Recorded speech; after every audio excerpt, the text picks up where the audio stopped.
All right, guys, so to continue on with our lesson with the Newton's first law of motion, we also need to start talking about friction. Friction plays a big role in if an object is stopped. So the object in motion will stay in motion unless acted upon by an outside force. Friction plays a big part in that. So as you can see on your screen, here it's talking about what exactly is friction, and I'm sure we've all heard the term, but I want to put an actual definition to it. So as it says here, friction is the force, notice we have that word force, the force that opposes motion, and by opposes motion we mean stop or slow down the motion between two surfaces that are in contact with each other. So it's when you can come up with when you're walking on an icy sidewalk. There's not a lot of friction there because the ice is smooth. The bottom of your shoe may have some tread on it, but because the ice is so smooth, there's not a lot of friction there, so you do end up slipping. Whereas a normal sidewalk has that rough surface. So the rough surface up against your sole of your shoes with the tread on it, that creates more friction. So it does actually help you kind of come to a stop. So as it says here, friction can prevent motion or oppose motion. So it can prevent it from happening whatsoever, or it can stop it or slow it down. So also in Newton's first law, it does talk about inertia. And inertia is one of those terms that people have a hard time really kind of understanding what it means. So on your screen here, I like the visual of this. Feel free to copy anything down if you think it would be useful for you.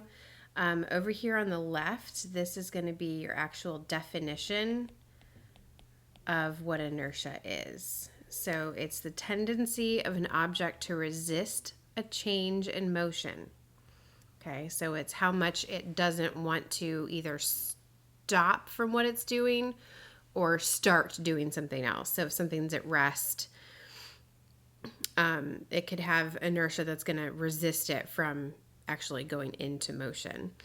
It says the greater an object's mass, the greater its inertia, and the larger the force needed to overcome that inertia. So the illustration over here, I think, is good for you to take a look at. So here's these two dudes, I guess, and they're standing behind a car, and the one guy is saying, this little car has less inertia than a big truck, because I guess they're really strong either way. That car could be easily pushed compared to a big truck. So the car has less inertia than the truck does, okay, because it doesn't have as much mass. So the smaller an object, the less inertia it's going to have. And then up here at the top, this is a good one. It says it is harder to push an elephant than it is to push a ladybug. So that's just an example of something for you. Okay, obviously we know pushing over an elephant is going to take a lot more force than pushing over a ladybug. So the elephant has more inertia than the ladybug does. So kind of think about things that you need to change its motion, whether it's at rest or in motion. The heavier, the more mass an object has, the more inertia it has. All right, so use that and kind of connect those together. All right, so the last thing I have on here to talk about is dealing with our coin lab. Hopefully you got that done before you watched this. And then there's also an illustration there that goes along with Tegan and I's example of our driving in the car.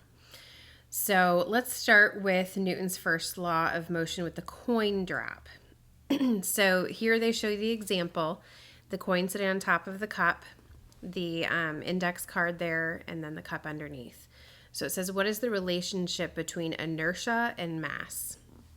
So it's showing us here when we flicked that card out from underneath, that allowed our coin to drop down into the cup. Now, what was the force that was acting upon our coin to have it fall into the cup? Gravity. Okay, as I stated in our video, gravity is a huge force here on Earth that causes things to, fall to the ground. So there's constantly gravity pushing on objects. That is an outside force that is constantly with us. But then there are other outside forces that are causing it to stay or move as well. So that index card is an outside force that's causing our coin to stay where it's at. Okay, gravity may be pushing it down, but the card is keeping it there. Once we flick that card out of the way, gravity gets to take over, basically, and drop that coin down into the cup. Now, if the cup wasn't there, then the coin would just keep falling until it hit something else. Okay, we always have something that's going to end up being an outside force that stops objects from falling, just because we're a solid surface that we live on. All right. So that coin does have some inertia, but not a ton. It's just a penny or a quarter. Now, what if we had put a book on top of that?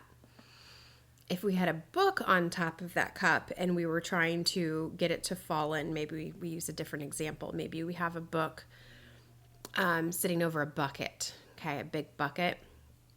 That book is going to have more inertia because it has more mass. All right.